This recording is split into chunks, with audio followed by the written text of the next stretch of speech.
Hello, I'm Dango Rose. Welcome to the Mountaineer Podcast, where everybody's listening. The Mountaineer brings you the latest news of the Peak to Peak region, in print, online, through our podcast, social media, and special publications. Now, listen in to the latest news of the area with our local journalists.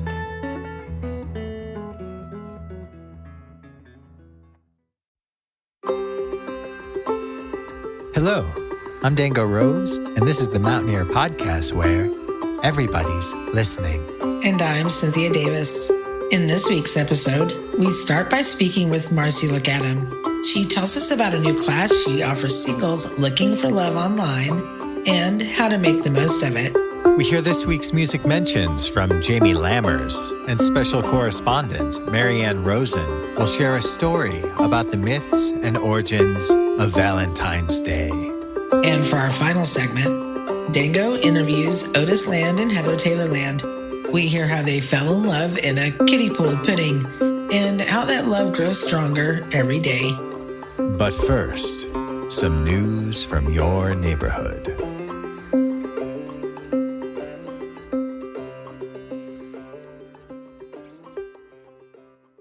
Winners for the Best of 2022 have been announced in the February 9th edition of the Mountaineer newspaper. Be sure and pick up your copy today and find out who made the list for Best of the Best from Peak to Peak. The Mountaineer Digital Archive Project is in full swing with the Colorado Historic Newspapers collection. You can now access the first 11 years of our local paper by visiting www.coloradohistoricnewspapers.org. Enter The Mountaineer in the search bar and read any issue for free. The Netherlands Panthers and Gilpin Eagles took it to the court in a much-anticipated game February 3rd. Fans packed the bleachers to watch the two neighboring mountain schools face off with a Panther home court advantage. The game was close with only a 3-point difference by halftime, but in the end, the Panthers came up victorious with a 41-32 win over the Eagles. Netherlands head coach John Leventhal was quoted saying, "This is a great bunch of kids. The rivalry and the game today showed what high school basketball is all about." He also stated seniors Nico Dow and Max Godsell, quote, "led the way to victory." The Boulder County Parks and Open Space Department is now accepting applications for the 2023 Artists in Residence program at Caribou Ranch. Online applications are now being accepted through February 28th, 2023. Musicians, artists, writers, and artisans are all welcome to apply. Selected artists will stay up to 4 days and 3 nights, scheduled between July 15th through September 30th. Applicants must be comfortable in a backcountry setting with rustic accommodations. For more information about applications, accommodations, and program guidelines, visit www.boco.org/artist or call 303-678-6201. Our very first It's Your Turn episode is in the works with an open call for your original poems, music, and listener tales. Do you want to be a guest host for the episode? If any of this sounds like an opportunity for you, contact info@themountaineer.com with the word podcast in the subject line and tell us your idea. You can read more local news and feature stories in print and online at themountaineer.com. That's themtnear.com. And that's it for this week's news briefs. If you have something to share, you can send requests for submission to info@themountaineer.com. As long as it meets our community standards, we'll be sure to include it in a future episode. Special thanks to our longtime sponsor, Brightwood Music. Brightwood Music is a full-service music store located in the heart of downtown Netherlands. Stop by to see their enormous selection of high-quality instruments. Want to rent before you buy? They have rental options available by the day, week, or month. If you already have an instrument in need of repair, they've got you covered there too.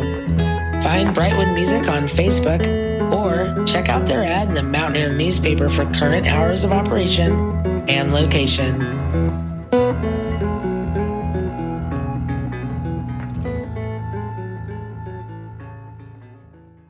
Are you single this Valentine's Day? If so, you'll want to listen closely to our next guest. We talked to Marci Lucadom, creator of Dating with Marci. Now, Marci no longer lives in Netherlands, but because of her history here, she does know what it's like looking for love in the mountains. Some of your Mountaineer listeners may remember me because I did used to live in Netherlands from about 2006 until 2013. For about 7 years, I lived in Netherlands in what almost seems like a different version of my life. A version of my life I very, very much enjoyed. I was on the town board, the library board. I worked for the Chamber of Commerce. I was married at that time. I had 2 kids during the time we spent in Netherlands. So then about 10 years ago, for various reasons, we moved to Lafayette. And how did she go from being a stay-at-home mom to creating her new business, Dating with Marci? Things changed in my life and my marriage fell apart. So at 50, I found myself freshly divorced, single and ready to mingle. I had been with my ex for about 20 years. So the last time I was single and dating, we didn't even have smartphones, much less dating apps. I had a flip phone at the time that I met him. Texting wasn't even a thing. And add to that, it was the onset of COVID. I was ready to date. And so I started to conduct a self-experiment on dating. I did a ton of research. I went really deep. I started following a lot of other dating coaches. And I went on a ton of first dates. So this has been going on for about 3 years that I've been single and dating and just kind of learning from my own experiences, plus doing a bunch of research. It was kind of a natural progression. My single friends were seeing the fun that I was having with dating, and they started asking me for help with their online dating profiles. And that's really how Dating with Marci was born, was just naturally me helping my girlfriends with their pictures, their dating profiles, and then just kind of them bouncing their ideas and their dating experiences off of me. So now I am offering one-on-one coaching on dating and a series of classes on online dating.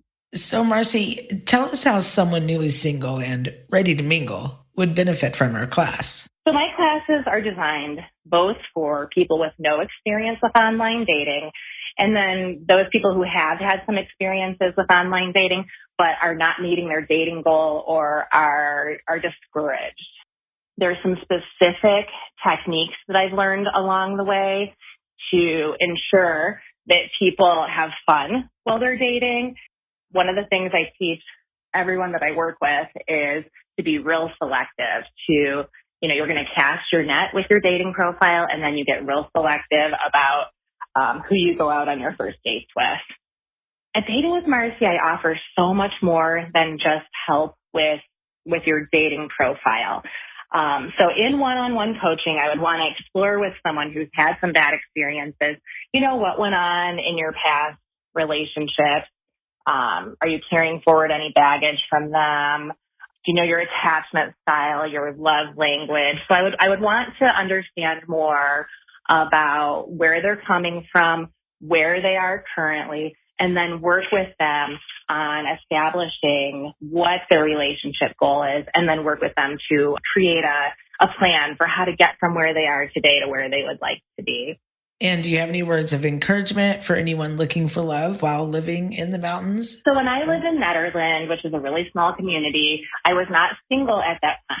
But I have worked with a lot of clients who live in a sparsely populated area. So I understand the complexities there. And even just in my experience of making friends and trying to have a social life in a really small town, obviously we would all love to meet a partner to date and have a good relationship with in the wild. Wouldn't it be nice if we just met somebody at the grocery store or met somebody in our jiu-jitsu class and sparks flew and that was that? That would be wonderful. probably very, very unlikely. So we're going to have to put ourselves out there one way or the other to meet people. And I teach people who live in a sparsely populated place to do kind of a hybrid approach. I think that you can use online tools to your advantage, especially if you can connect with some online communities that are about an interest something that you like to do. There's a lot of single people in the mountain. I think the mountains attract people that are kind of doing their own thing. So that can be a really fun environment to date in. Thank you, Marci. And thank you for reminding us there is hope. You can sign up for Marci's class or one-on-one coaching by visiting datingwithmarci.com. We have also included the link in our show notes.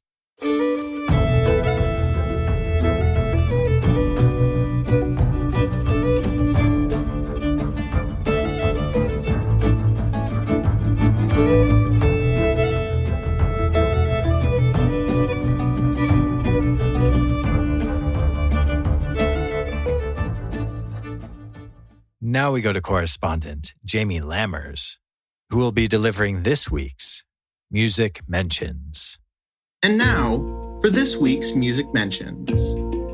Head to Busey Brews, located at 70 East 1st Street in Nederland, to check out Ben Hanna performing live on Sunday, February 19th at 2 p.m.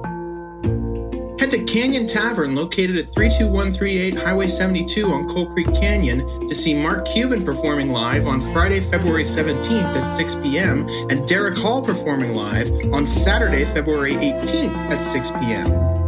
Head to 55 Indian Peaks Drive in Nederland, where the Caribou Room is located, to check out the Pamlico Sound and Los Cheesies performing live together. Doors open and dinner starts at 7 p.m. and the show starts at 8 p.m. Every Thursday at 7 p.m., Covered Wagon hosts karaoke nights. Be sure to head over to 15 East 1st Street in Nederland to check them out for yourself. Head to Eldora to check out this week's Timbers Lodge and Barrel Brewing Co. Fireside Music Series. Kylie Brock on Saturday, February 18th at 2 p.m. and Nick of Time and Steph J on Sunday, February 19th at 2 p.m. Head to their Woodward DJ Boombox Series to see Godlaser performing live twice. First on Friday, February 17th at 1 p.m. and then again on Saturday, February 18th at 10 a.m. The location is 261 Eldora Ski Road site in Nederland. 51A Main Street in Rollinsville, where Howlin' Wind Brewing is located, is honored to host C.P. Meyer at 4 p.m. on Saturday, February 18th. Head to 108 Main Street in Jamestown, where the Jamestown Mercantile is located, to check out Dirty Dogs Roadhouse on Thursday, February 16th at 7 p.m. and the Kate Farmer Band on Friday, February 17th at 7 p.m. Head to 110 North Jefferson Street, where Kathmandu is located in Nederland, to check out Foggy Top's Bluegrass Band performing on Friday, February 17th at 5 p.m. Knotted Root Brewing is honored to host Jazz Sundays with Black Dog and Friends every Sunday at 4 p.m. They also host the Brewers Dozen featuring Kings of Prussia and Friends every Saturday from now until April 8th, starting at 5 p.m. They will also be performing on Friday, February 17th at 5 p.m. in a separate gig. Be sure to head to 250 North Caribou Street in Nederland to check these shows out for yourself. Ned's Cafe hosts a Damn Jam every Thursday at 10 p.m. and a karaoke night every Sunday at 7 p.m. Be sure to head to 121 North Jefferson Street in Nederland to check them out for yourself. And finally, head to 20 East Lakeview Drive number 112 in Nederland, where the Very Nice Brewing Company is located, to check out Celtic Music with the Gale on Thursday, February 16th at 6 p.m. and Jazz by Dan Williams on Friday, February 17th at 6 p.m. Did we miss you, your business, or your performance coming up? Want to submit your music listing in the Peak to Peak area? Do you have updates to your business or to your performances? Please call 303-810-5409 or email info@themountaineer.com to be included in the next print edition or the next podcast of The Mountain Ear. Thank you, Jamie. Now let's drop in with special correspondent Marianne Rosen, who tells us some of the mythological roots behind Valentine's Day. Valentine's Day, a day set aside for love and romance, a day filled with sweets and flowers, cards, and a myriad of touching gifts given to those who you love, a day where couples are encouraged. But how did we get here? As with many holidays, there was a merging of long-held pagan customs and religion. Some believed that February was always seen as the month of love. Lupercalia was an ancient celebration of love and fertility celebrated on the Ides of February. Festivities included drunken naked parties, matchmaking, sacrificing animals, and even a little violence. It was a dark and sometimes bloody celebration. Enter Christianity and two men with the name Valentine. Both were imprisoned, and myth has it that one was imprisoned for marrying young lovers when it was illegal to do so, and the other was jailed for helping people to escape Roman prisons, and then supposedly fell in love with a jailer's daughter. He sent her love letters signed, "From your Valentine." Both of these men became martyrs for their causes in February in the 3rd century, later became saints and popular romantic figures, and then had a holiday established to honor them. In attempting to tame and clothe, literally, the festivities of Lupercalia, the Church merged what was now St. Valentine's Day with the love and fertility associated with Lupercalia. Eventually, the pagan holiday was outlawed. Throw in the lesser-known feast of Gallatin, meaning lover of women, and also celebrated in February, and St. Valentine's Day took off. The day became associated with only romantic love around the late 14th century, when notions of courtly love flourished, apparently by association with the lovebirds of early spring. Over the years, lovers began sending poems and love notes to their partners. Candy and flowers were added in the 17th century. Everything became more elaborate in the Victorian era, and Cupid, son of Venus and god of love, became associated with the day. As time went on, the holiday became what it is today. While still steeped in romance, it is now a day that has become a commercialized version of itself. So this year, while eating your candlelit dinners and exchanging gifts and cards, take a moment to remember that the holiday is, at its core, about love, but that we may not be celebrating it if it weren't for drunken parties, violence, sacrifices, and martyrdom. With that said, may you find the importance in and celebrate all types of love, platonic, familial, and romantic, and have a happy Valentine's Day. Do you own a restaurant or food truck? How about a catering company or cafe? Send us your culinary information by February 15th to be included in the spring edition of Taste of the Peaks. Pick up a copy now to see what's currently on the menu for our local homegrown Colorado mountain cuisine.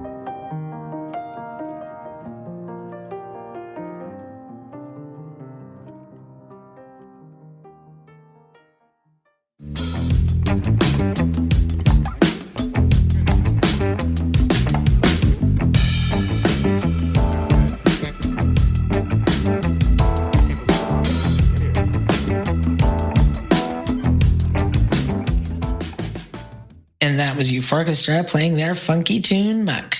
Which leads us into our last segment as Dango interviews Otis Lande and Heather Taylor Lande. They fell in love almost 13 years ago in Ned, brought together by music, friends, and chocolate pudding. So Otis, Heather, why don't you tell us how the two of you met and how you fell in love?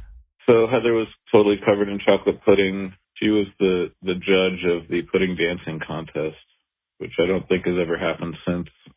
Well, so I was playing in the band. We had all our gear covered in plastic and all that. So she wanted to use the microphone to announce the winner of the pudding dancing contest. And I really, I could see her eyes and her smile, but that was otherwise mostly pudding. I suppose if a pudding-covered woman came into my life, you'd have to watch out, Heather. Right. That'd be a thing. Right. So he didn't let me hold the microphone, so he had to be my microphone stand, but I said very dirty things to him while he was holding it, and I think I perked his interest. I saw him a week later when I was bartending at Whistler's, and he was all excited to see me, and I couldn't remember who he was.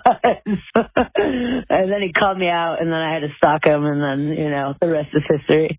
And eventually the two of you married? We got married on Deb Deandra's property, and we threw a little festival, and It was really nice. I rode in on a horse for him. I borrowed Reese's big draft horse to ride in on. Folks around town have probably seen the two of you performing with the band, the Power Lung Rangers. How did that group come about? We were already playing with the rest of the Power Lung Rangers, and Heather was the bartender. Some of those really boring Sundays, we'd be like, hey, we know you can rap. You should just come, rap with the band because it's entertaining. And that's actually where the band formed. Trying to make it in any creative field can be quite the challenge. What's it like doing it together as a couple? Yeah, it's like sometimes the pursuit of the art, which, we have ups and downs. I'm a freelancer. Heather's a freelance artist. Essentially, we're both kind of, sometimes we're up, sometimes we're down. Sometimes there's stuff coming in, sometimes there's not. And somehow we seem to balance each other, in those times when one of us is maybe struggling through some sparseness that seems like maybe the other one's doing good. It's not always the case, but it's a yin yang. Yeah, I mean, a lot of times we also can help each other through those kind of harder times because we do understand, that we're pursuing something for passion and kind of living our dreams, which a lot of folks have either given up on at this point in life or never really took it seriously to begin with or whatever. But for better or worse, we're, continuing along these paths. And and I think we inspire each other. There's a lot of times if you came to the house and I'd be in my studio practicing music for a band and Heather's in her studio painting, and we're nearby each other and we're doing what we love to do, and that works for us. Heather, tell us how people can find more of your work online. You can find my art on www.theartofheathertaylor.com. I try to keep it pretty updated just because, I'll paint some things and then they'll sell right away, or I'll paint something and they'll just sit on there. So I'm trying to always keep it updated.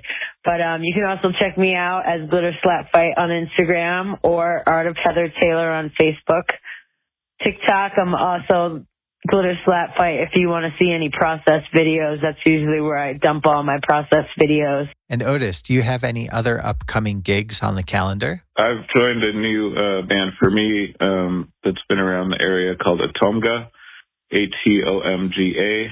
Website is atomga.com, or on Facebook, anything like that. It's a really, really fun, dynamic dance band. We have a show coming up in Golden, New Terrain Brewing on March 11th. That's an all-day event for pre-St. Patty's Day party. So that should be fun with Irish dancers and such. And how about the Power Lung Rangers? Where can we find updates with that? Power Lung Rangers you can find on Facebook or Instagram. There is a full album on the way. Thank you, Heather and Otis. We hope you both have many more years together creating art and music.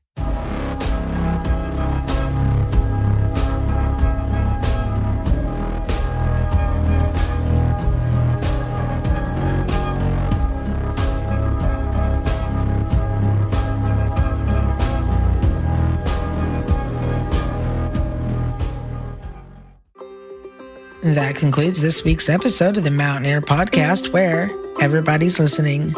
Visit our website at www.themountaineer.com to read more information about today's guests. Pick up a copy of this week's print edition of The Mountaineer at newsstands all across the Peak to Peak. I'm Dango Rose. And I'm Cynthia Davis. Until next time, thank you for listening.